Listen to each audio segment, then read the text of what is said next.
बिजोलिया बिजोलिया में 84 प्रकार के तो कर होते हैं। फिर अधिक भू राजस्व होता है। फिर इसमें कारण था एक लाटा कुंता पत्ती, फिर चवरी कर, फिर है तलवार बंदाई और फिर है बेगार। अब ये 3 चरणों में हुआ था 1897 से 1941। और फिर ये गिरधरपुरा गांव से धाकड़ जाति के नेताओं द्वारा इसको किया था।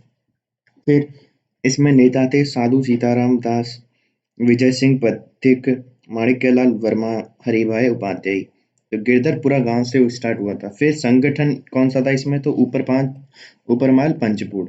अब इसके प्रभाव हुए थे कि राजस्थान का सबसे पहला संगठित आंदोलन था, सबसे लंबा अहिंसक आंदोलन था। इसने राजनीतिक चेतना का जागृत किया। इसने अन्य आंदोलनों के लिए प्रेरणा स्रोत का काम किया। फिर राष्ट्रीय आंदोलन से संपर्क स्थापित किया, महिलाओं का सशक्तिकरण किया।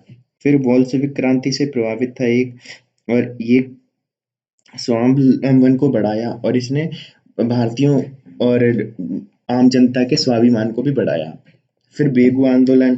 तो बेगू आंदोलन के बारे में अपन बोलेंगे कि ये किसान आंदोलन था, बेगू किसान आंदोलन के दौरान विजय सिंह पथिक के कहने पर सामंत अनूप सिंह और किसानों के मध्य एक समझौता हुआ, जिसे अंग्रेज अधिकारी ट्रेंच ने वॉल्सविक समझौते की संज्ञा दी।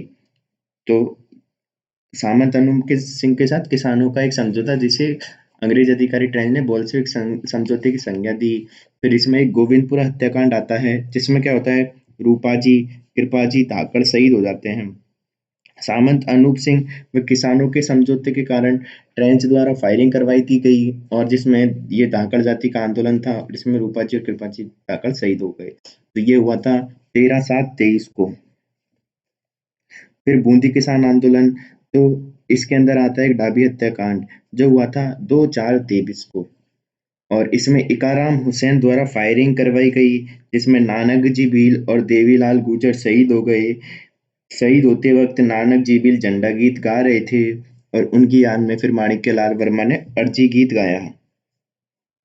फिर आता है एक नीमूचना हत्याकांड। तो नीमूचना हत्याकांड में होता है कि छाजू सिंह द्वारा क्या फायरिंग करवा दी गई, और इसमें 156 किसान शहीद हो गए। और इसे यंग इंडिया में गांधी जी ने दोहरी डायर शाही बताया, और दिल्ली के जो समाचार पत्र रियासत ने इसकी तुलना जलियांवाला बाग से की।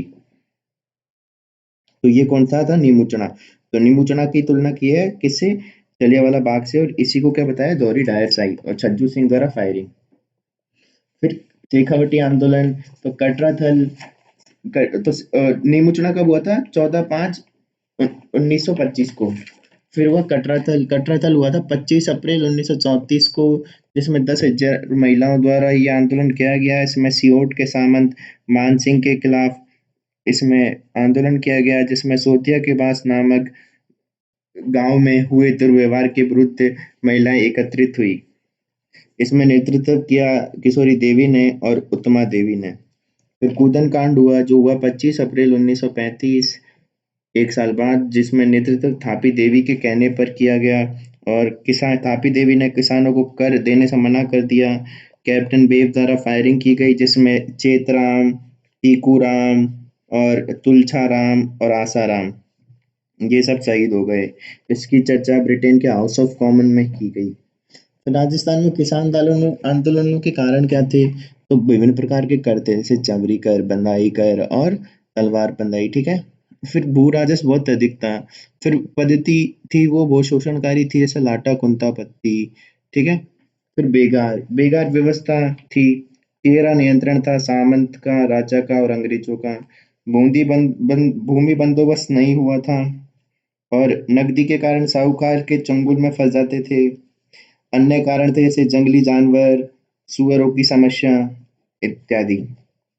फिर किसान आंदोलन का अपना प्रभाव क्या होता है, तो किसान आंदोलन का प्रभाव हुआ कि इससे राजनीतिक चेतना आई, जैसे कि ऊपरमाल पंच बोर्ड की स्थापना। फिर राष्ट्रीय आंदोलन से संपर्क स्थापित हुआ, जैसे कि अपने काफी नेता आए, मतलब यहाँ पे इसका समर्थन करने, जैसे कि अपना बता देंगे कि प्रताप नामक समाचार पत्र ने इसको उठाया, और इसमें गांधी जी ने भी मतलब इसको दोहरी डायरेक्ट बताया, ठीक है। फिर महिला सशक्तिकरण, किशोरी देवी का नाम आ जाएगा। फिर नगरीय राष्ट्रवाद का उदय हुआ, समाचार पत्रों और पुस्तकों से अभिव्यक्ति की स्वतंत्रता हुई, जैसे प्रताप केसरी राजस्थान, ठीक है, राजस्थान केसरी और तरुण राजस्थान। फिर प्रजामंडल का आंदोलन का उदय हुआ इसके कारण। और फिर जागीरदारी उन्मूलन हुई, जिसमें भू सुधार को प्रोत्साहित किया गया। और इसके बाद अपन इसमें ये कुछ चीज बता देंगे कि आर्थिक जन जागृति हुई, जिससे बिचौलिया में 35 प्रकार के कर माफ कर दिए गए, जब्त जमीन वापस कर दी गई। फिर मौलिक अधिकारों के प्रति सचेत भी हुए, जैसे पंछीड़ा गीतों के द्वारा, ठीक है। अब फिर क्या है, अगला क्वेश्चन है जनजातीय आंदोलन। तो जनजातीय आंदोलन के कारण क्या है, तो नई प्रशासनिक व्यवस्था थी, वन अधिकार समाप्त कर दिए गए, सामाजिक रीति रिवाज में हस्तक्षेप कर दिया गया। फिर विभिन्न प्रकार के कर थे, जैसे कि रखवाली कर, बोलाई कर, इनको भी बंद कर दिया गया। फिर मेवाड़ भीड़कौर मेरवाड़ा बटालियन का खर्च का भार जनजाति के ऊपर डाल दिया गया। फिर नई आबकारी नीति आई, जिसमें बिलों के शराब निर्माण पर रोक लगा दी गई। उसके बाद 1881 की जनगणना के कारण भी असंतोष था। फिर न्याय व्यवस्था के अंदर मोताना जैसी व्यवस्था को बंद कर दिया गया। फिर था अगला इसमें एक भगत आंदोलन। तो ये थे जनरल कारण। अब है भगत आंदोलन। तो भगत आंदोलन किसने चलाया, गोविंद गुरु ने। गोविंद गुरु थे, बेतसा नामक गांव के बंजारे थे, उनके द्वारा चलाया गया। आदिवासियों को हिंदू धर्म में रखने तथा ईसाई धर्म को न अपनाने के लिए ये उन्होंने भगत पंथ की स्थापना की गई। फिर भीलों को आपसी प्रेम सौहार्द बढ़ाने के लिए संत सभा की स्थापना की गई। तो पंथ तो बनाया किस लिए, कि हिंदू धर्म में रहने के लिए, जिससे वो ईसाई धर्म में कन्वर्ट ना हो जाए। और फिर भीलों को आपसी प्रेम से रहने और सौहार्द बढ़ाने के लिए इन्होंने संत सभा की स्थापना की 1883 में। फिर भीलों का नैतिक व आध्यात्मिक उत्थान किया और जनजातियों के गांवों में कोतवाल नियुक्त किए गए, जो आपस के झगड़े रुकवाने और पंचायतों को पंचायतों का निर्माण न्याय के लिए किया गया। तो इसमें जनजातीय कामों में कोतवाल नियुक्त किए गए, किसके लिए, झगड़े रुकवाने, और पंचायतों का निर्माण न्याय के लिए। फिर मानगढ़ हत्याकांड क्या है, तो मानगढ़ हत्याकांड हुआ था 17/11/13 को, 1913, ठीक है। फिर बांसवाड़ा में मानगढ़ पहाड़ी है, वहां पे ये हत्याकांड हुआ था। इसमें क्या हुआ था, 1500 भीलों की हत्या हो गई थी। तो ये भगत आंदोलन का ही एक हिस्सा है, और इसमें इसको राजस्थान का जलियांवाला बाग कहा जाता है। संत सभा का अधिवेशन के दौरान अंग्रेजों द्वारा भीलों पे गोलियां चलाई गई, ठीक है, उससे 1500 भीलों की हत्या हो गई। तो कब हुआ, संत सभा के अधिवेशन के दौरान, 17/11/13। फिर है मातृकुंडिया, फिर है एक ही आंदोलन। अब एक ही आंदोलन क्या है, तो ये मातृकुंडिया से शुरुआत हुई, भीलों व ग्रासियों का था ये। और इसके जो लीडर थे, नेतृत्व करता थे, वो थे मोतीलाल तेजावत। तो मोतीलाल तेजावत द्वारा, तो कोलारी गांव के ओसवाल हुआ करते थे मोतीलाल तेजावत, जो जाडोल ठिकाने में कार्यरत थे ये। और इनके तो मोतीलाल तेजावत द्वारा 21 मांगे रखी गई, जिनको मेवाड़ की पुकार कहा जाता है, जिसे मेवाड़ के महाराणा ने ठुकरा दिया। और इनको मोतीलाल तेजावत को ही मेवाड़ का गांधी और बाप जी कहा जाता है, और इन्हें आदिवासियों का मसीहा कहा जाता है। फिर जो 6 मार्च 1922 को हुआ, उसमें भीलों की मीटिंग पर फायरिंग कर दी गई, जिसमें 1200 भील शहीद हो गए। बाद में मोतीलाल तेजावत गांधी जी के रचनात्मक कार्यों से जुड़ गए। तो ये हुई थी फायरिंग कब, 6 मार्च 1922 को, भीलों की मीटिंग पे। तो ये सारी हो गई। अब एक बार सारी मीटिंग अपन देख लेते हैं, कब कब कौन कौन सी डेट है। तो अपना जो सबसे पहले आंदोलन होता है, गोविंदपुरा हत्याकांड, वो हुआ था कब, 13/7/23 को। फिर डाबी हत्याकांड हुआ था, वो हुआ था 2/4/23 को। फिर निमुचना हुआ था 14/5/1925 को। और कटराथल आंदोलन हुआ था 25 अप्रैल 1934 को। कूदन कांड हुआ था 25 अप्रैल 1935 को। फिर इसके बाद अपने देखिए एक कौन सा, मानगढ़ हत्याकांड। मानगढ़ हत्याकांड हुआ था कब, 17/11/13 को। और फिर है अपना एक ही आंदोलन, तो इसमें नीमड़ा हत्याकांड हुआ था, जो हुआ था 6 मार्च 1922 को। अब है प्रजामंडल आंदोलन। तो इनकी शुरुआत क्यों की गई थी, तो ये हुए थे उत्तरदायी शासन की स्थापना के लिए, इनका एक उद्देश्य था। फिर मूल अधिकार की मांग की गई, स्वतंत्र न्यायपालिका की स्थापना एक लक्ष्य था, एक संवैधानिक राजतंत्र की मांग की जा रही थी। तो संवैधानिक हो, राजतंत्र हो, कोई दिक्कत नहीं है, संवैधानिक हो, ठीक है। फिर राज्य के आंदोलन को राष्ट्रीय आंदोलन से जोड़ना भी इसका एक उद्देश्य था। फिर राजनीतिक चेतना का प्रसार करना भी इसका एक उद्देश्य था। फिर शोषण के विरुद्ध विरोध करना भी इसका एक उद्देश्य था और नागरिक असमानता समाप्त करना भी एक इसका उद्देश्य था। तो इसमें सबसे पहला आता है जेंटलमैन एग्रीमेंट। तो जेंटलमैन एग्रीमेंट क्या है? तो 17 सितंबर 1942 को हुआ, जिसमें मिर्जा इस्माइल पीएम थे और हीरालाल शास्त्री अध्यक्ष हुआ करते थे। तो भारत छोड़ो आंदोलन ने जयपुर प्रजामंडल में भाग नहीं लिया। जो आजाद मोर्चा था वो क्या था? जेंटलमैन एग्रीमेंट से असंतुष्ट कार्यकर्ताओं ने बाबा हरिश्चंद्र के नेतृत्व में गठन किया और भारत छोड़ो आंदोलन में भाग लिया। कालांतर में नेहरू जी द्वारा इसका विलय करवा दिया गया। फिर मारवाड़ प्रजामंडल क्या है?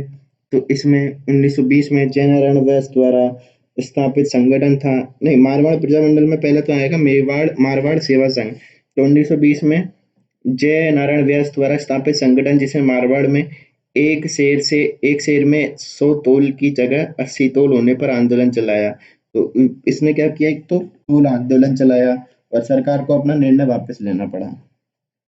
फिर एक डाबड़ा कांड यहाँ पे पूछ सकते हैं मारवाड़ में, जो कि 13 मार्च 1947 को हुआ, जिसमें डीडवाना के सामंत द्वारा किसानों पर लाठीचार्ज करवाया गया। फिर एक यहाँ पे आएगा, नहीं, फिर इसी में क्या था कि किसानों तथा प्रजा मंडलों की सभा थी, जिसके 2 सदस्य शहीद हो गए, जिसमें मोतीलाल और चुन्नी लाल थे। डाबड़ा कांड में 2 सदस्य कौन हुए? मोती और चुन्नी। तथा प्रजामंडल में नेता माथुरा मथुर जो प्रजामंडल के नेता थे वो कौन थे? मथुरा दास माथुर घायल हो गए। फिर जयनारायण व्यास के बारे में अगर आ गया इसमें पार्वण प्रजामंडल में, तो अपन लिखेंगे इनके अखबार थे अखंड भारत, पीप, आगी बाण, तरुण राजस्थान, और पुस्तकें थी मारवाड़ की अव्यवस्था और पोपाबाई की पोल। फिर है बीकानेर प्रजामंडल। तो इसमें एक क्वेश्चन आ सकता है, बीकानेर षड्यंत्र मुकदमा। तो ये क्या है? 1932 ईस्वी में दूसरे गोलमेज सम्मेलन के दौरान बीकानेर के राजनीतिक कार्यकर्ताओं ने बीकानेर के महाराज गंगा सिंह के खिलाफ लंदन में दीर्घदर्शक नामक एक पर्चे बांटे। अतः फलस्वरूप इनको जेल में डाल दिया गया। इनमें किस किस को जेल में डाला? स्वामी गोपाल दास को, चंदनमल बैड़ को, सत्यनारायण सराफ को, खूबाराम सराफ को।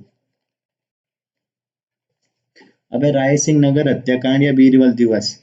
तो 1 जुलाई 1946 को बीकानेर के राय सिंह नगर में जुलूस पर पुलिस द्वारा फायरिंग से बीरबल नामक युवक शहीद हो गया और इसी के नाम पे फिर इंदिरा गांधी नहर की जैसलमेर शाखा का नाम रखा गया। फिर धौलपुर प्रजामंडल। तो इसमें एक क्वेश्चन आ सकता है, तसीमो कांड। ये हुआ था 11 अप्रैल 1947 को, जो इसमें धौलपुर में प्रजामंडल की सभा पर फायरिंग करवा दी गई, जिसमें पद्म सिंह और छत्तर सिंह शहीद हो गए। फिर एक रास्तापाल हत्याकांड आ सकता है, जो 19 जून 1947 को हुआ, और इसमें क्या हुआ? नाना भाई और काली बाई तो शहीद हो गए। और नाना भाई और काली बाई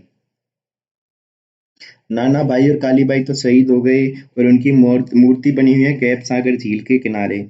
और सेंगा भाई थे वो घायल हो गए। तो सेंगा भाई तो घायल हुए, नाना भाई काली बाई शहीद, और काली बाई के नाम पे अब बालिका शिक्षा में इनाम दिया जाता है। फिर प्रजामंडल के महत्व क्या थे? तो इनके महत्व थे कि इनसे उत्तरदायी शासन की स्थापना हुई, जैसे कि प्रशासन में जन नेताओं को शामिल किया गया, जैसे कि मेवाड़ मंत्रिमंडल ने देवी शंकर तिवारी को शामिल किया और शाहपुरा के गोकुललाल असावा को। फिर राजनीतिक चेतना का उदय हुआ, जैसे सेवक, वैभव और आगीवान जैसे समाचार पत्रों ने। फिर राष्ट्रीय एकता की भावना जगी, कैसे? जैसे जेबी कृपलानी तथा लक्ष्मी पंडित मेवाड़ के आंदोलन में आई। फिर भारत में विलय में एकीकरण संभव हुआ। तो भारत में विलय एकीकरण संभव हुआ इसके कारण।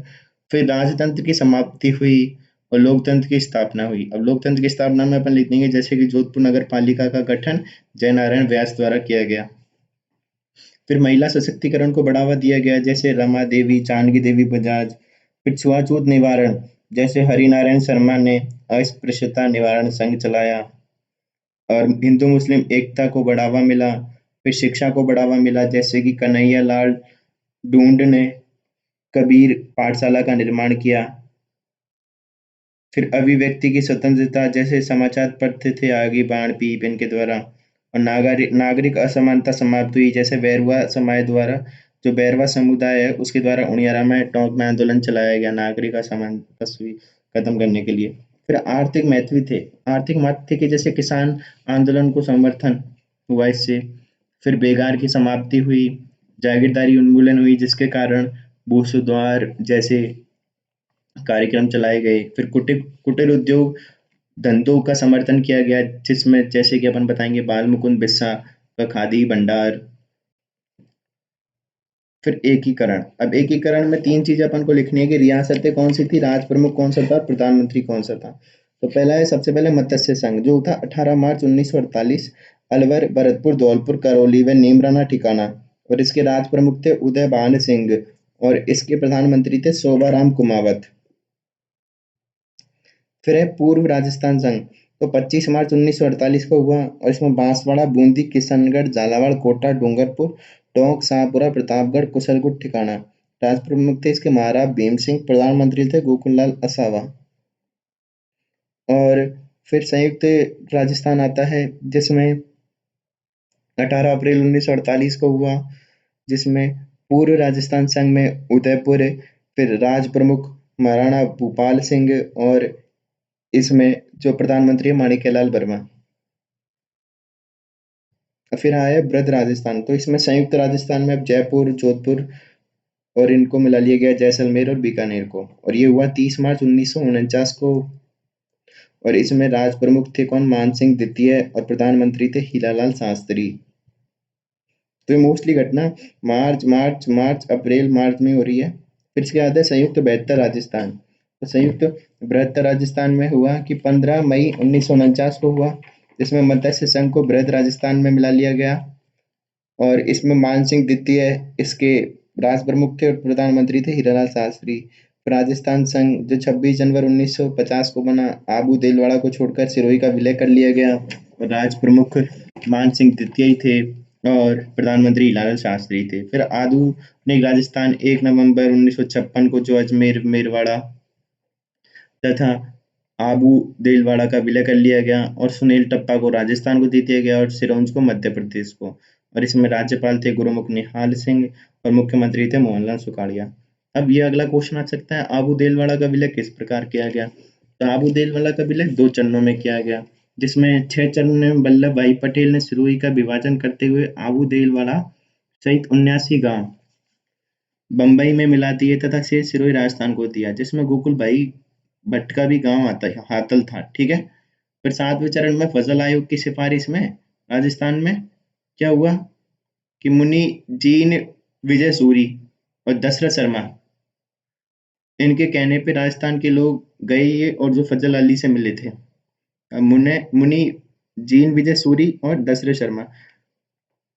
फिर सत्यनारायण समिति क्या थी, तो जयपुर अजमेर विवाद हुआ कि राजधानी कहाँ पे बनेगी, तो इन्होंने सुलझाया कि राजधानी बनेगी जयपुर, आरपीएससी जाएगी अजमेर, और उच्च न्यायालय जोधपुर में, और कृषि विभाग जाएगा भरतपुर में। फिर शंकर देवराय समिति, जिसके सदस्य थे शंकर देव राय, प्रभु दयाल और सिद्ध आर के सिद्धावा। तो शंकर प्रभु सिद्ध है, ठीक है, प्रभु शंकर सिद्ध है, शंकर प्रभु सिद्ध है, ऐसा याद रखेंगे। सिफारिश पर इसने मत्स्य संघ को बृहद राजस्थान में मिला दिया। और फिर इसमें प्रधानमंत्री को अपन याद कैसे रखेंगे, कैसे याद रखेंगे, शोभा ने गोकुल को माणिक्य हीरा गिफ्ट किया। कैसे, शोभा ने गोकुल को माणिक्य हीरा गिफ्ट किया। और फिर एक बी आर पटेल समिति है, ये मैंने लिखी नहीं है।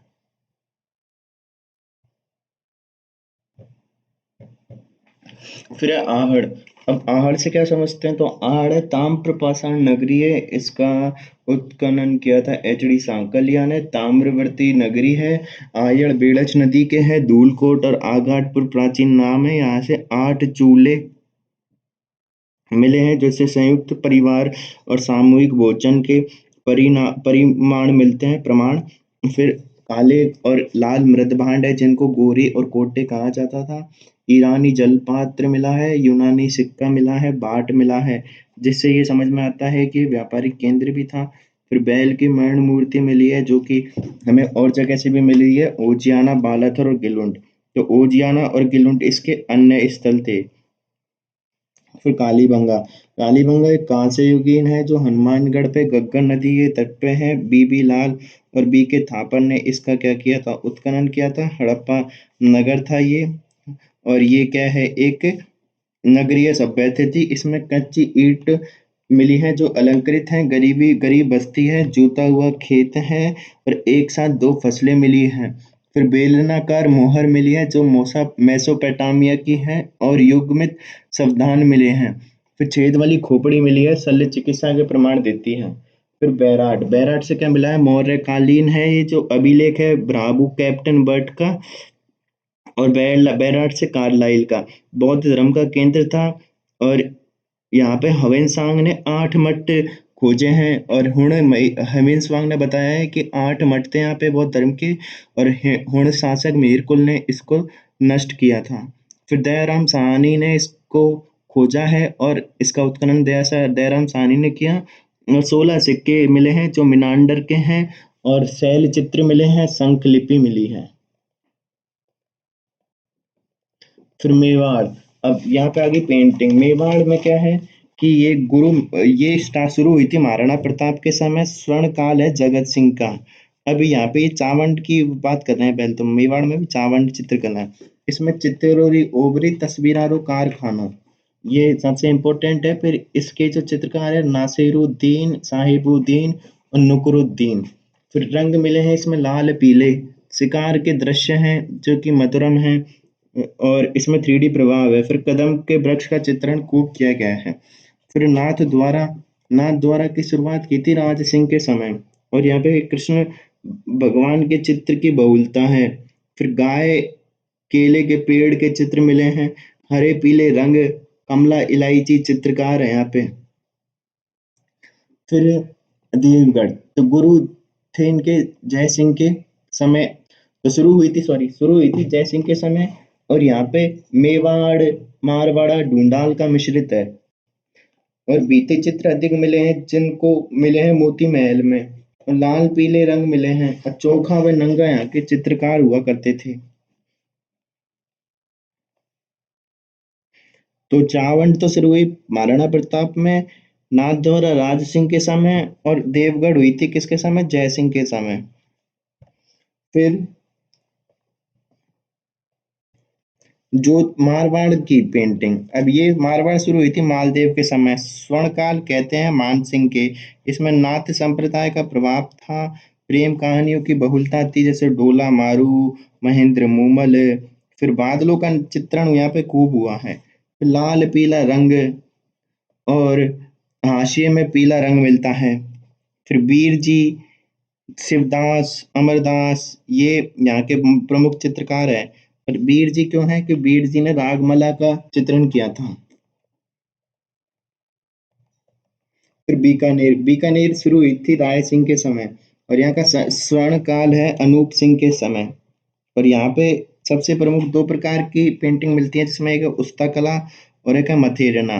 तो मथेरना तो भित्ति चित्र हैं जिसमें आला गीला पद्धति का इस्तेमाल किया गया। मथेरना जैनों के द्वारा की जाती थी। तो इसमें सबसे पहले आते हैं चंदू लाल और मुन्ना लाल। और उस्ता उस्ता कला में आते हैं अली रजा और रुकनुद्दीन। फिर मुस्लिम चित्रकार थे और हिंदू चित्र बनाए गए थे। चित्रकार और तिथि का अंकन है यहाँ पे। फिर लाल पीले बैंगनी रंग स्लेटी रंग मिलते हैं। फिर किशनगढ़ किशनगढ़ सामंत सिंह के समय स्टार्ट हुई थी। इसमें नागरी दास के समय इसको स्वर्ण काल कहते हैं। राधा कृष्ण के चित्र मिलते हैं। महिला सौंदर्य का यहाँ पे अच्छा वो है, और बेसी आभूषण का इस्तेमाल हुआ है। तो यहाँ पे इस पे कांगड़ा शैली का भी प्रभाव दिखता है। और इस पे रंग गुलाबी और सफेद यूज हुए हैं। मोर ध्वज ने यहाँ पे बनी ठनी का चित्र बनाया था, जिसको एरिक डिक्सन ने मोनालिसा की संज्ञा दी थी। फिर अमीर चंद ने चांदनी रात की गोष्ठी का चित्र बनाया था। कौन सी, चांदनी रात की गोष्ठी। फिर ढूंढाड़ ढूंढाड़ शुरू हुई थी मान सिंह के समय, और प्रताप सिंह के समय इसका स्वर्ण काल था। इसमें चित्रकला स्कूल की स्थापना भी की थी प्रताप सिंह ने। और इसमें आदमकद चित्रों का चित्रांकन हुआ है, जिसका एक साहिब राम ने चित्र बनाया है आदमकद चित्रों का। फिर भित्ति चित्रण भी हुए हैं, हाथियों का चित्रण हुआ है जो लालचंद ने बनाया, कौन सा, हाथियों की लड़ाई का दृश्य। फिर उद्यान चित्रण मुगल शैली का भी बहुत प्रभाव रहा है, लाल पीले रंग का उपयोग बहुत ज्यादा है, और हाशिए में इसमें गहरा लाल हुआ है। तो वहां पे तो हाशिए में पीला हुआ है मारवाड़ी में तो, और यहाँ पे गहरा लाल। फिर अलवर अलवर की शुरुआत भी प्रताप सिंह के समय ही हुई, और इसका स्वर्ण काल आता है विनय सिंह के समय। और यहाँ पे विनय सिंह के समय को स्वर्ण काल क्यों कहते हैं, क्योंकि जो समय मुगल चित्रकला में अकबर का था, वही अलवर चित्रकला में विनय सिंह का है, जो स्थान। ठीक है, तो जो स्थान मुगल चित्रकला में अकबर का था, वही अलवर चित्रकला में विनय सिंह का है। फिर यहाँ पे वैश्याओं के चित्रण हुए हैं, लघु चित्र हैं, योगासन है, उज्जवल चिकने रंग का इस्तेमाल हुआ है। फिर हाशिए में यहाँ पे बेल बूटी है, तो ये इंपॉर्टेंट है। यहाँ पे हाशिए में क्या है, बेल बूटी। और जयपुर वाले में हाशिए में लाल गहरा था, और मेवाड़ ने मारवाड़ वाले में हाशिए में पीला था। फिर यहाँ पे बलदेव और मूलचंद ये प्रमुख चित्रकार हैं। और मूलचंद ने क्या किया था, हाथी दांत पे चित्र किया था। तो बलदेव और मूलचंद। और जयपुर के कौन से थे, जयपुर का था कौन सा, लालचंद और साहिब राम। और अपने फिर किशनगढ़ के थे कौन से, अमीर चंद और मोर ध्वज। और बीकानेर के थे कौन से, अपना बीकानेर के थे जैसे मुस्लिम में तो थे अली रजा रुकनुद्दीन, और जैनियों में थे चंदूलाल और मुन्ना लाल। फिर मारवाड़ में थे कौन, अपने शिवदास, अमरदास और बीर जी। और देवगढ़ में थे नंगा चोखा, नाथद्वारा में थे कमला इलायची, और चावड़ में थे नासिरुद्दीन, साहिबदीन, रकुनुद्दीन। अब आती है कोटा। कोटा सॉरी बूंदी आती है। तो बूंदी में कौन है, सुरजन। सुरजन के समय शुरू हुई, और उम्मेद सिंह के समय स्वर्णकाल है। और प्रकृति का चित्रण यहाँ पे काफी हुआ है। फिर ये मेवाड़ शैली से प्रभाव है यहाँ पे। और हरा रंग का बहुत अधिक प्रयोग हुआ है। इसके चित्रकार तो क्या है, सुरजन ही है एक तो, और एक साधु राम है, और एक रामलाल है। साधु राम और रामलाल। फिर कोटा कोटा की शुरुआत की गई राम सिंह ने, स्वर्ण काल वही वापस से उमेश सिंह के समय। फिर राधा कृष्ण के चित्र बहुत मिलते हैं कोटा में। महिला सौंदर्य पे भी बहुत बल दिया है कोटा में। और शिकार के दृश्य दिखाए गए हैं, तो शिकार के दृश्य, और उसमें भी फिर अपन बताएंगे महिलाओं को शिकार खेलते हुए दिखाया गया है इसमें। अब इसके चित्रकला जैसे नूर मोहम्मद और डालू फेमस क्यों है, इसने रागमाला का चित्रण किया था।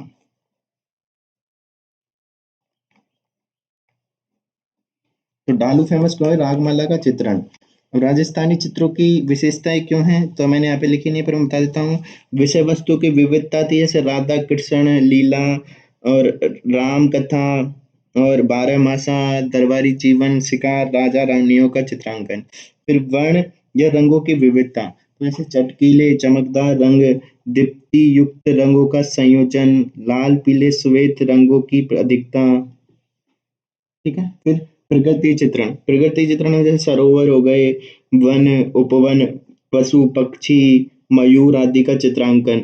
तो ये मोस्टली अपन को आमेर और बूंदी शैली में दिखता है। फिर लोक जीवन का सानिध्य भी है, जैसे कि दैनिक जीवन का चित्रण हुआ है, 12 मासक के चित्रण के माध्यम से ऋतुओं का भी चित्र हुआ है। फिर नारी चित्रण, जैसे बनी ठनी, फिर नारियों का शिकार करते हुए, फिर मूमल, डोला मारू आदि में नारी की कोमलता का सुंदरता से वर्णन हुआ है। फिर बाहरी प्रभाव, जैसे बाहरी प्रभाव भी है, जैन शैली का, गुजरात शैली का, अपभ्रंश शैली का, और मुगल शैली का। अब एक स्थापत्य कला, तो स्थापत्य में आते हैं किले। सुरक्षा के दृष्टि से महत्वपूर्ण होते थे। सुरक्षा की दृष्टि से महत्वपूर्ण कैसे होते थे, कि ऊंचे होते थे, पहाड़ होते थे, और चारों ओर खाई थी, ऊबड़ खाड़े रास्तों पे थे, जंगल में हुआ करते थे, परकोटे विशाल थे, ऊंची बुर्जें और निगरानी हेतु हुई करती थी, तोपखाने भी इनके अंदर हुआ करते थे। फिर सौंदर्य, सौंदर्य के लिए जैसे इनके अंदर महल हुआ करते थे, उनमें भित्ति चित्र, शीश महल हुआ करते थे, कोष्टक, स्तंभ, छज्जे, कंगूरे पर नक्काशी की जाती थी। और उपयोगिता क्या थी कि जलाशय इनमें हुआ करते थे, कृषि भी इसके अंदर करते थे, ये आवासीय भी होते थे और खजाने को सुरक्षित रखने में भी काम आते थे। फिर अपन बताएंगे किसी किले पे क्या क्या लिखना है, तो हमको बताना है इसका निर्माण किसने करवाया, उसने वाक्य कुछ लिखा है तो वो बता दो किसी ने उसके ऊपर, और इतिहास क्या है और इमारतें कौन कौन सी हैं। तो जैसे गागरोन, तो गागरोन का निर्माण क्या है, डोड परमार राजाओं द्वारा तो निर्मित है। कालांतर में खींची चौहान आ गई, तो निर्माण तो किसने किया, डोड परमार राजा। और कालांतर में खींची चौहान, इसमें दो साके हुए राजा थे, अचल दास खींची और प्रताप सिंह, जिनको क्या कहते हैं, संत पीपा। फिर बुलंद दरवाजा, संत हमूमुद्दीन मीठे साहब की दरगाह वो करती थी, ठीक है। और कोटा की टकसाल भी यहीं पे ही है। फिर चित्तौड़गढ़, तो चित्तौड़गढ़ चित्रांगद मौर्य द्वारा बनवाया गया था, इसलिए इसको चित्रकूट भी कहते हैं। और इसके लिए एक कहावत है, गढ़ तो गढ़ चित्तौड़गढ़ बाकी सब गढ़ैया। और इसको दुर्गों का सिरमौर कहते हैं। ये तीन साके के लिए प्रसिद्ध है, जिसमें और इसको कुंभा सागा की वीरता का साक्षी भी कहते हैं। फिर इसकी इमारतें हैं जैसे लाखोटा बारी, तुलजा भवानी, कली का मंदिर, और ये सबसे बड़ा आवासीय किला है। और धानवन दुर्ग को छोड़कर अन्य सारी विशेषताएं यहाँ पे मिल जाती हैं। फिर कुंभलगढ़, कुंभलगढ़ का निर्माण कुंभा द्वारा किया गया। अबुल फजल ने बताया कि अगर इसको नीचे से कोई देखता है तो उसकी पगड़ी गिर जाती है, ये इतना ऊंचाई पर है। और उदय सिंह और प्रताप की वीरता का साक्षी है। और मेवाड़ का सीमा प्रहरी है, मेवाड़ मारवाड़ का सीमा प्रहरी, और मेवाड़ का संकट मोचक किला है। और इसमें जो इमारतें हैं, जैसे कटारगढ़, जिसको मेवाड़ की आंख कहते हैं, झाली रानी का मालिया, और मामा देव का कुंड, और कुंभ स्वामी मंदिर। तो चित्तौड़गढ़ में जो इमारतें थी वो थी लाखोटा बारी, तुलजा भवानी, कली का मंदिर। पर यहाँ पे जो है वो है झाली रानी का मालिया, मामा देव और कुंभ स्वामी। फिर रणथंबोर, रणथंबोर को बनाया था 8वीं सदी में चौहानों द्वारा। और अबुल फजल ने कहा था बाकी किले तो नंगे और ये किला है बख्तरबंद। और ये 8वीं सदी में चौहानों द्वारा, ये तो अपन बताया। फिर ये हमीर की हट का साक्षी है। हमीर के द्वारा यहाँ पे 32 खंभों की छतरी बनाई गई। फिर त्रिनेत्र गणेश भी यहाँ पे ही है, खोरा बोरा भी यहाँ पे ही है, और अकबर की टकसाल भी यहाँ पे ही है। संत सदरुद्दीन की दरगाह, तो अपन ने एक देखा था कौन सी, संत हमीमुद्दीन की दरगाह तो नागौर में थी, सॉरी गागरोन में थी। पर संत सदरुद्दीन की दरगाह कहाँ पर है, अपने रणथंभौर में। फिर जोगी महल और सुपारी महल भी इसकी कुछ इमारतें हैं। फिर जैसलमेर का किला, जैसलमेर को बनाया था जैसल भाटी द्वारा। और इसको अबुल फजल ने बोला था पाषाण के पैर से ही यहाँ पे पहुंचा जा सकता है। ये अपने ढाई साके के लिए प्रसिद्ध है। पीले पत्थर के कारण इसे स्वर्णगिरी भी कहा जाता है। त्रिभुजाकार है क्योंकि इसमें 99 बुर्ज हैं। चूने का प्रयोग नहीं किया गया है। दूसरा बड़ा आवासीय किला है। पार्श्वनाथ मंदिर है यहाँ पे। और जीर्ण भद्र सूरी भंडार भी है। और जैसल कुआं भी यहाँ पे ही मिलता है। तो जीर्ण भद्र सूरी भंडार, पार्श्वनाथ मंदिर, जैसल कुआं, और दूसरा सबसे बड़ा आवासीय किला। और यहाँ पे चूने का प्रयोग भी नहीं है। फिर आमेर, आमेर को बनाया था राजा मान सिंह द्वारा। मिर्जा राजा जय सिंह सवाई जय सिंह की वीरता का साक्षी है। और मुगल शैली का प्रभाव देखने को मिलता है। इस कारण यहाँ पे दीवाने आम, दीवाने खास, चारबाग शैली और शीश महल जैसी कुछ इमारतें मिलेंगी। फिर यहाँ पे कुछ अलग जैसे जगह शिरोमणि मंदिर भी है, और शिला माता का मंदिर भी है। अब त्योहार त्योहार मैंने देखे नहीं है, पर इनके मैं तो देख लेते हैं, नीरस जीवन में समरसता, रीति रिवाजों का स्थानांतरण करते हैं, सांप्रदायिक सद्भाव को बढ़ाते हैं, हस्तकला को बढ़ावा देते हैं, और मनोरंजन के साधन हैं, न्याय के केंद्र हैं, व्यापारिक केंद्र हैं, पर्यटकों के आकर्षक का केंद्र है, जनजातियों के विवाह के भी केंद्र हैं। अब मैंने यहाँ पे एक पेज लिखा नहीं है, पर मैं उसको पढ़ देता हूँ। राजस्थान में विश्व विरासत स्थल, तो 1985 में केवला देव राष्ट्रीय उद्यान, 2010 में जंतर मंतर खगोलीय परीक्षण स्थल, और 2013 में 6 किले जिसमें गागरोन, आमेर, चित्तौड़, कुंभलगढ़, रणथंभौर। 2019 में राजस्थान की राजधानी जयपुर को। अब एक कालबेलिया नृत्य है जो अमूर्त विरासत है, ठीक है, तो स्थल नहीं है वो। फिर राजस्थान के पर्यटन सर्किट तो 6 तरीके के सर्किट हैं। एक सामान्य पर्यटन सर्किट है जिसमें 10 जिले आते हैं। फिर पुरातत्व सर्किट आते हैं जिसमें 7 संभाग मुख्यालय को जोड़ा है। और इको एडवेंचर सर्किट में भी 10 जिले हैं। वाइल्ड लाइफ में भी कितने हैं काफी सारे। और ट्राइबल सर्किट में 4 हैं और आध्यात्मिक सर्किट में 4 हैं। तो मैं बता देता हूँ। सामान्य सर्किट जिसमें आते हैं 10 जिले: शेखावटी, अलवर, भरतपुर, ढूंढाड़, रणथंभौर, हाड़ौती, मेवाड़, माउंट आबू में, और है फिर मेरवाड़, और है फिर कौन सा है, मरू। ठीक है, तो ये तो हो गए सामान्य पर्यटन स्थल। फिर उसके बाद है पुरातत्व में जिसमें 7 संभागों के मुख्यालय को बना दिया गया है। फिर इको एडवेंचर में 10 जिले जिसमें जयपुर, अलवर, कोटा, उदयपुर, चित्तौड़, जैसलमेर, जोधपुर, सिरोही, राजसमंद। फिर वाइल्ड लाइफ के लिए अलवर, करौली, धौलपुर, जयपुर, फिर सिरोही, राजसमंद, प्रतापगढ़। फिर ट्राइबल में है बांसवाड़ा, डूंगरपुर, प्रतापगढ़, उदयपुर। आध्यात्मिक में है Buddha circuit, Krishna circuit, Balaji circuit और तीर्थ सर्किट। फिर किन 5 वस्तुओं का भी जीआई टैग मिला है, तो उनमें है पिछवाई तो है नाथद्वारा की, काशीदाकारी है कहाँ की, बीकानेर की, बंदेज है जोधपुर की, उस्ता कला है बीकानेर की, और कोफ्तगिरी है कहाँ की, उदयपुर की।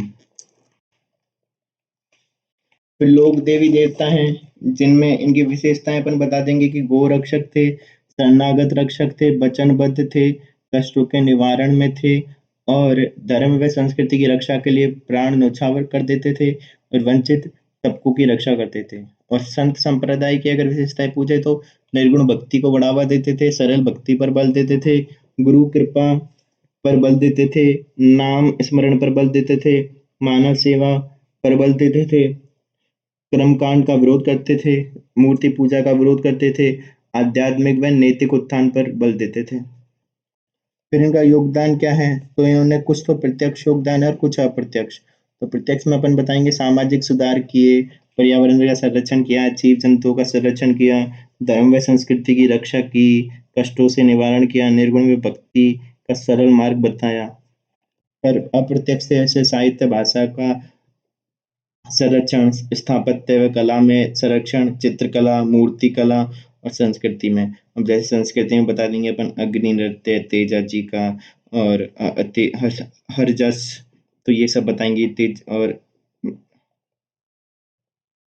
फिर लोकगीत, लोकगीत में अपन बताएंगे केसरिया बालम, राज्य गीत जो पति को परदेश से मांड शैली में बुला रही, ठीक है, पति को प्रदेश से बुला रही है और ये मांड शैली में गाया जाता है। फिर मोरिया जो शादी से पूर्व गाया जाता है, पिया की याद में, विरह में, शादी से पूर्व, ठीक है। फिर जला जो बारात को को देखने जाती है, डेरा बारात का डेरा देखने जाते समय महिलाओं द्वारा गाया जाता है। फिर पावड़ा, पावड़ा दामाद के ससुराल जाने पर, फिर चिरमी पीहर की याद में, बाबूसा के लिए। फिर गोरबन जो ऊँट के आभूषण को बनाते समय, हिचकी मेवात का है जो किसी की याद में गाया जाता है। फिर ये भी विशेषताएं बता देंगे निराशा में आशा, सामाजिक रीति रिवाजों का स्थानांतरण, पेड़ पौधे से प्राकृतिक प्रेम, पशु पक्षी, पारिवारिक सदस्य, सामाजिक आर्थिक स्थिति को दर्शाते थे। वीर रस की प्रधानता थी, अश्लीलता नहीं थी, और संस्कृति का प्रचार प्रसार होता था, और रोजगार का सृजन हुआ करते हैं, और शास्त्रीय संगीत व लोक गायन शैलियां विकसित हुई इनके कारण। फिर लोक नृत्य में अपन को ये 3-4 हैं जो ये अपन को देखने हैं। तो इसमें अपन को बस इतना याद बताना है कहाँ गाया जाता है, कौन गाता है, कब गाया जाता है और कैसे गाया जाता है, ठीक है। और बोलियों में भी बताना है किसकी उपबोली है, कहाँ बोली जाती है, और कोई साहित्य हो तो बता दो। अब आ गए अपने कौन से जो महाराजा वगैरह हैं, ये सब आ गए हैं।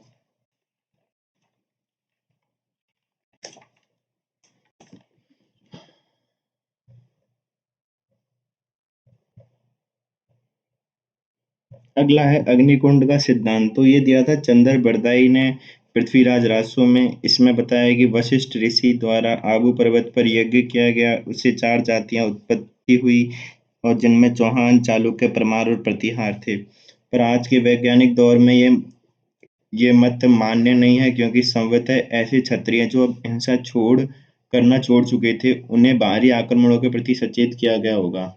ऐसे कोई जातियां उत्पन्न नहीं होती। ठीक है। फिर बिजोलिया अभिलेख तो 1170 ईस्वी में सोमेश्वर के काल में बना था।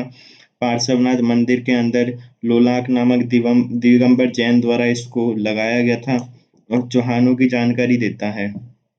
इसमें चौहानों को वत्स गोत्रीय ब्राह्मण बताया है। सांवर झील के निर्माण वासुदेव द्वारा किया गया यह बताया है, और विग्रहराज चतुर्थ की दिल्ली विजय के बारे में बताया है। और प्रशासनिक विभाजन की जानकारी मिलती है, जिसमें देश, पतन, पुर, पल्ली और ग्राम ऐसे बांटा गया है। फिर विग्रहराज चतुर्थ, इसकी राजनीतिक उपलब्धियां हैं कि दिल्ली पे विजय किया, गुजरात के कुमारपाल चालुक्य को पराजित किया और खुसरो शाह गजनी शासक को हराया। फिर सांस्कृतिक उपलब्धियां हैं, दिल्ली शिवालिक स्तंभ लगाया, संस्कृत पाठशाला का निर्माण किया, बीसलपुर झील बनाया और नाटक हरी केली का निर्माण किया। फिर इसके विद्वान थे जैसे सोमदेव और ललित।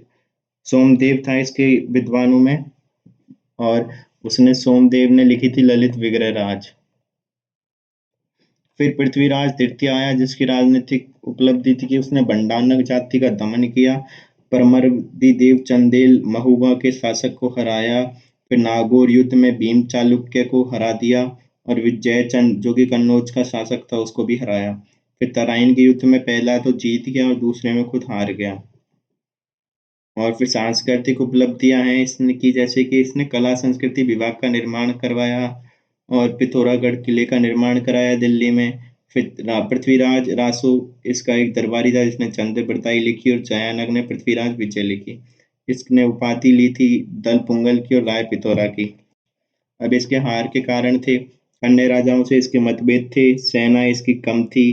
तराइन के पहले युद्ध के बाद इसने गौरी को अपना क्या बोलते हैं उसको अ, सेना और अपने आप को ठीक करने के लिए टाइम दे दिया। फिर गौरी कूटनीतिक सेनापति था, ये भी एक कारण था। और हाथी का उपयोग किया गया, जो कि धीरे थे, और भारी हथियारों का उपयोग किया गया। फिर प्रभाव था कि भारत पर विदेशी शासन की स्थापना हो गई, राजपूतों का महत्वाकांक्षा समाप्त हो गया। आखिरी राजा जो दिल्ली पर राज्य स्थापित करता है। फिर इस्लामिक साहित्य के आने से राजपूतों के साहित्य में कमी देखी गई, और अढ़ाई दिन का झोपड़ा, कुतुब मीनार और मंदिर और बौद्ध मठों को तोड़ा गया। पर इससे एक प्रभाव ये भी रहा कि नई स्थापत्य का उदय हुआ, जैसे जिससे नई संस्कृति का उदय हुआ, जिसको इंडो इस्लामिक आर्किटेक्चर कहते हैं, स्थापत्य, जो कि गयासुद्दीन तुगलक का जैसे मकबरा हुआ, उर्दू भाषा का निर्माण हुआ, और सूफी भक्ति का उदय। फिर आरोप, और इस पे कुछ आरोप लगते हैं कि अपरिपक्व सेनापति था और अदूरदर्शी था। तो सबसे पहले तो ये आरोप को हम खंडन करेंगे और बताएंगे कि सारे युद्धों में इससे पहले इसने विजय प्राप्त की, तो इससे कहीं भी साबित नहीं होता कि अपरिपक्व सेनापति था। और ये इसकी अदूरदर्शिता नहीं थी, यह भारतीय संस्कृति थी कि जो माफी मांगता है उसको छोड़ दिया जाता है, और शरणार्थी को शरण दी जाती है।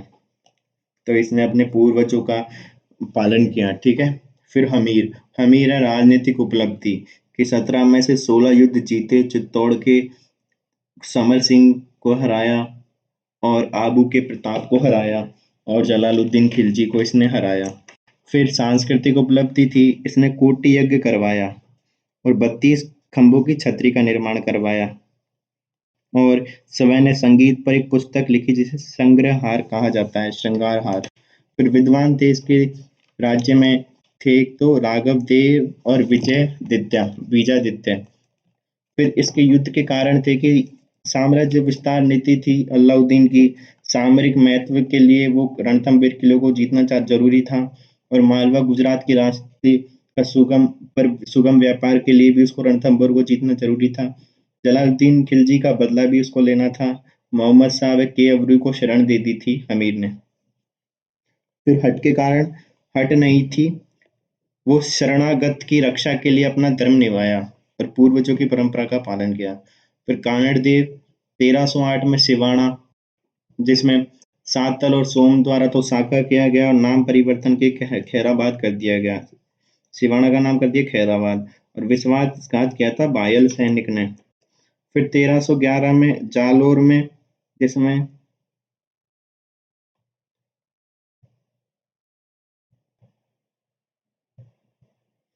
और फिर इसने कांगड़ देव और वीरम देव द्वारा शाखा किया गया, नाम परिवर्तन करके जलालाबाद रख दिया गया और विश्वासघात किया था यहाँ पे बीका दैया ने।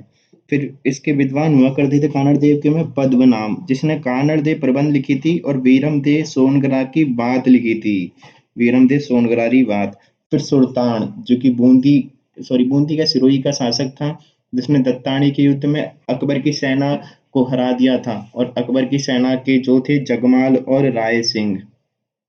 फिर बूंदी उत्तराधिकारी संघर्ष, तो बुद्ध सिंह के पुत्रों के मध्य ये उत्तराधिकार के लिए संघर्ष हुआ, जिसमें दत्तक पुत्र दलेल सिंह और उसका जो पुत्र था उमेद सिंह, उसके बीच युद्ध हुआ।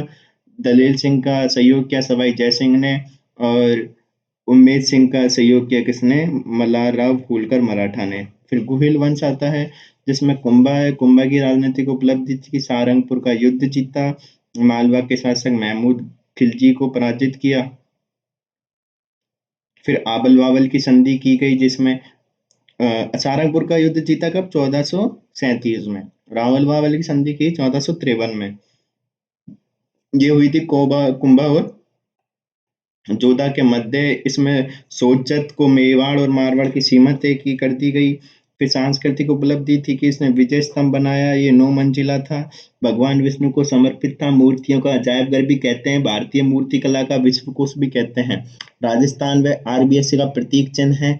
इसके वास्तुकार थे पोमा नापा जैता पूंजा। फिर है कीर्ति स्तंभ, तो विजय स्तंभ के पास लगी है ये इस कीर्ति स्तंभ की प्रशस्ति, और इसे 3 विषयों की जानकारी मिलती है, विजयों की, साहित्य की और उपाधियों की। और इसके वास्तुकार थे कौन, अत्रि भट्ट और महेश भट्ट। फिर उपाधियां धारण की हैं जो अपने कुंभा जी ने, वो हैं हिंदू सुल्तान, छाप गुरु, हाल गुरु और अभिनव भट्टाचार्य। कुंभा की किताबें थी रसिक प्रिया, सुधा प्रबंध, संगीत सुधा और संगीत मीमांसा, संगीत राज और कामराज रतिसार। कामराज रतिसार संगीत पे नहीं है, और रसिक प्रिया है वो गीत गोविंद पे टीका है। और इन्होंने जो संगीत राज है उसको 5 भागों में लिखा है, तो पाठ्य रतन कोश, गीत रतन कोश, नृत्य रतन कोश, वाद्य रतन कोश और रस रतन कोश।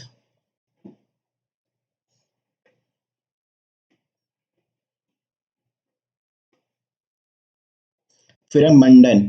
मंडन क्या है, मंडन था एक वास्तुकार था जिसने कुंभलगढ़ का निर्माण किया था, और फिर किताब लिखी थी इसने वास्तुशास्त्र संबंधी, जिसमें पहली थी वास्तुसार, दूसरी थी देवमूर्ति प्रकरण राजबल्लभ। फिर है कानव व्यास। कालम व्यास ने एक लिंग महामात्य ये का निर्मा की का वो बनाई, ठीक है, मतलब बुक का रचना की, और एक लिंग महामात्य की, और इसका पहला भाग था राजवर्णन, वो कुंभा ने ही लिखा था। फिर गोविंद ने लिखी थी काल निधि और सार समुच्चय। काल निधि तो थी शिखर निर्माण से संबंधित, और सार समुच्चय थी आयुर्वेद से संबंधित। फिर राणा सांगा ने खातोली और बाड़ी का युद्ध किया इब्राहिम लोदी के खिलाफ, और बयाना में युद्ध किया बाबर के खिलाफ। फिर खानवा का युद्ध किया 17 मार्च 1527 ईस्वी को। इसका मुख्य उद्देश्य था क्या, साम्राज्य विस्तार, और दिल्ली के 20 गांवों पे अधिकार कर लिया था, बयाना किले पर अधिकार कर लिया था, और अफगानों के साथ गठबंधन कर लिया था। बाबर द्वारा वादा खिलाफी का आरोप भी लगाया था। फिर हार के कारण थे एकता की कमी, तोप खाना की कमी, तोप का युग प्रयोग, फिर तुलगुमा पद्धति, बयाना युद्ध बाद पर्याप्त समय दे दिया गया था, विश्वासघात, सलह दी तंवर द्वारा, घोड़े बनाम हाथी, हल्के हथियार। फिर प्रभाव क्या था, प्रभाव था मुगलों के लिए आगे का शासन आसान, राजपूतों की एकता समाप्त, सामरिक कमजोरियां उजागर की गई, नीति में परिवर्तन, सहयोग की नीति अपनाई गई अकबर के द्वारा, और नई संस्कृति का उदय हुआ, इंडो इस्लामिक।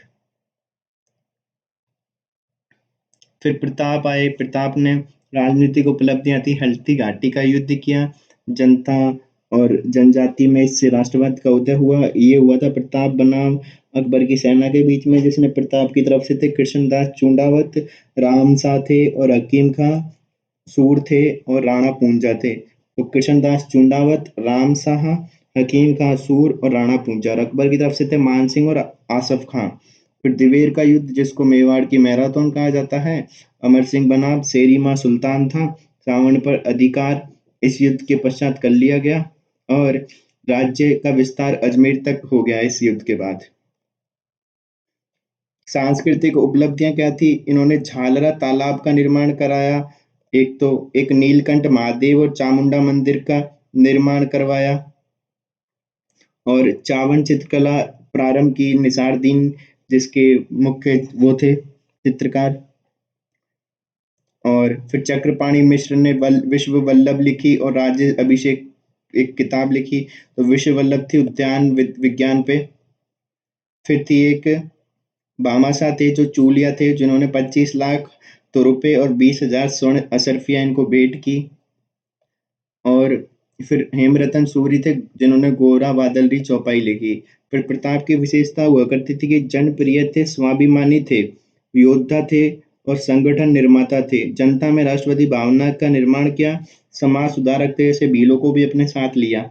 नैतिक चरित्रवान हुआ करते थे, पशु पक्षी में प्रेम रखते थे, जैसे कि चेतक, विद्वानों को संरक्षण देते थे। फिर राज सिंह औरंगजेब के साथ मनमुटाव क्यों? तो राज सिंह द्वारा चित्तौड़ में नए निर्माण करवाए गए और श्रीनाथ जी का मंदिर बनाया गया। नाथद्वारा में द्वारकाधीश का मंदिर बनाया गया, कांकरोली में राजसमंद। ठीक है। फिर अजीत व दुर्गादास राठौड़ को शरण दी और औरंगजेब के विद्रोही पुत्र अकबर दो को भी शरण दी। और 1679 में राज सिंह ने जजिया कर का विरोध भी किया था।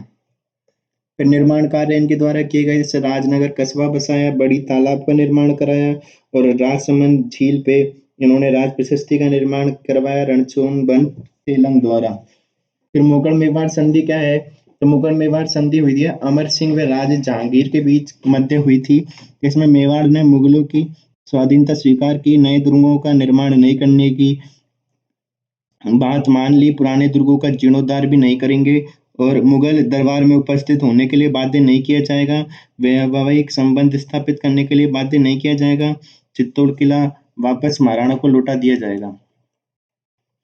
फिर मान सिंह आगे जयपुर के इनकी राजनीतिक उपलब्धियां थी कि बंगाल के केदार राय को पराजित किया, उड़ीसा में नासिर खां को पराजित किया, बिहार में पूर्णमल को और काबुल में मिर्जा हकीम खां को। तो बंगाल में केदार राय, उड़ीसा में नासिर खां, बिहार में पूर्णमल और काबुल में मिर्जा हकीम का। फिर उपाधि इनको दी थी अकबर ने फरजंद की और ये 7,000 मनसब वाले इकलौते मनसब थे। फिर स्थापत्य, राधा गोविंद मंदिर का इन्होंने निर्माण किया, मथुरा में शिला देवी मंदिर का निर्माण किया, जगत शिरो मंदिर इनके टाइम पे ही बना और अकबर नगर की स्थापना की बंगाल में।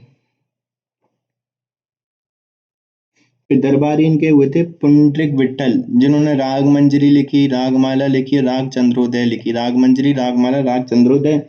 फिर मुरारी दान ने लिखी मान प्रकाश, जगन्नाथ ने लिखी मान कीर्ति मुक्तावली। हस्तकला में ब्लू पॉटरी लाहौर से आमेर लेके आए। फिर मिर्जा राजा जयसिंह आए, जिन्होंने 3 मुगलों राजाओं के समकालीन थे, जहांगीर, शाहजहां, औरंगजेब। फिर इनके टाइम पे राजनीतिक उपलब्धियां थी, जैसे महावन के जाटों का दमन किया महाराष्ट्र में, परिंडा का दमन किया। फिर पुरंदर की संधि की जून 1665 को, जिसमें शिवाजी ने अधीनता स्वीकार कर ली। 35 में से 23 किलो को मुगलों के अधीन ला दिया। संभाजी के नेतृत्व में 5,000 घुड़सवारों को मुगल सेना में इन्होंने अपनी सेवा देने के लिए भेज दिया गया। फिर सांस्कृतिक उपलब्धियां थी कि इनके टाइम पे बिहारी नामक एक कवि हुआ करते, जिन्होंने बिहारी सस्सई लिखी, राय कवि ने जय सिंह चरित्र लिखी, कुलपति मिश्र ने 52 ग्रंथों की रचना की। फिर औरंगाबाद में जय सिंह कस्बा बसाया और फिर सवाई जय सिंह आ गए, जिन्होंने 7 मुगलों बादशाहों के समकालीन हुआ करते थे और देवारी समझौता हुआ, हुल्ला सम्मेलन किया और धौरपुर समझौता किया। फिर जयपुर बसाया इन्होंने और जल महल का निर्माण भी करवाया और फिर सिटी पैलेस, सिसोदिया रानी का महल, गोविंद देव जी, नाहरगढ़, जंतर मंतर का भी निर्माण करवाया।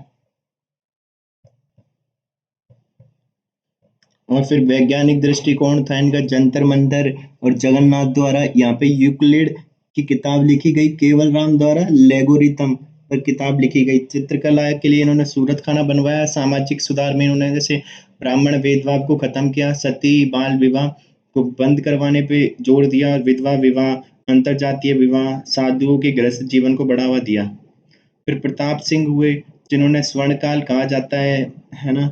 राजनीतिक उपलब्धियां तो इनका तुंगा का युद्ध ही था एक। और सांस्कृतिक उपलब्धि में जैसे हवा महल का निर्माण कराया, 5 मंजिला था, इसमें शरद रतन और विचित्र प्रकाश और हवा, ये इनकी 5 मंजिलें थी, शरद रतन विचित्र प्रकाश हवा। और तमाशा को बढ़ावा देने के लिए बंशीधर भट्ट को महाराष्ट्र लेकर आए, ब्रज नीति के नाम पर किताब लिखते थे। देवर्षि ब्रजपाल भट्ट की अध्यक्षता में संगीत सम्मेलन करवाया। फिर दरबार में 22 विद्वान हुआ करते थे, जिनको इन्होंने संरक्षण दिया था, उनको गंधर्व 22 ही कहते थे। विद्वानों के लिए गुणीजन खाना का निर्माण करवाया। फिर मालदेव मालदेव की थी, इन्होंने 52 युद्ध जीते, 58 परगनों के स्वामी थे। 1531 में बीरा को पराजित किया। और फिर 1533 में कौन सा ये हीराबाड़ी युद्ध में दौलत खां को पराजित किया। 1535 में मेड़ता के वीरम देव को पराजित किया। और गुजरात शासक बहादुर शाह को मेवाड़ के विक्रमादित्य के साथ मिलकर हराया। फिर 1541 में पाइवा का युद्ध में बीकानेर शासक राव जैत सिंह को हराया। और गिरी सुमेल युद्ध में 1544 में शेरशाह सूरी को हराया। तो अपन 2 युद्ध याद रख लेंगे, पाइवा युद्ध में बीकानेर शासक राव जैत सिंह और 1544 में उसको हराया, शेरशाह सूरी को। फिर रामचंद्र सेन, जिसको मारवाड़ का प्रताप या भूला बिसरा राजा कहते हैं, और ये पहले राजा थे जिन्होंने किलों के स्थान पर पहाड़ी व जंगलों को प्राथमिकता दी। इन्होंने कभी अकबर की अधीनता स्वीकार नहीं की। इन्हें किसका जो अपने वो हैं प्रताप का अग्रगामी भी कहा जाता है। फिर नागौर दरबार, जो मैंने लिखा नहीं है वो बता देता हूँ, 1570 ईस्वी में हुआ। उद्देश्य अकाल रात कार्य था। वास्तविक उद्देश्य यहाँ पे राजस्थान के राजाओं को अधीनता स्वीकार करवाना था। प्रभाव बिना लड़े अधीनता स्वीकार। फिर राजा 2 वर्गों में विभाजित हो गए, मुगल सहयोगी और मुगल विरोधी। राजस्थान में शांति, जिससे कलात्मक गतिविधियां को बढ़ावा मिला, और मुगल को राजस्थान में राजनीति में शांतिपूर्ण सफलतापूर्ण प्रवेश मिल गया। तो ये 2 थे।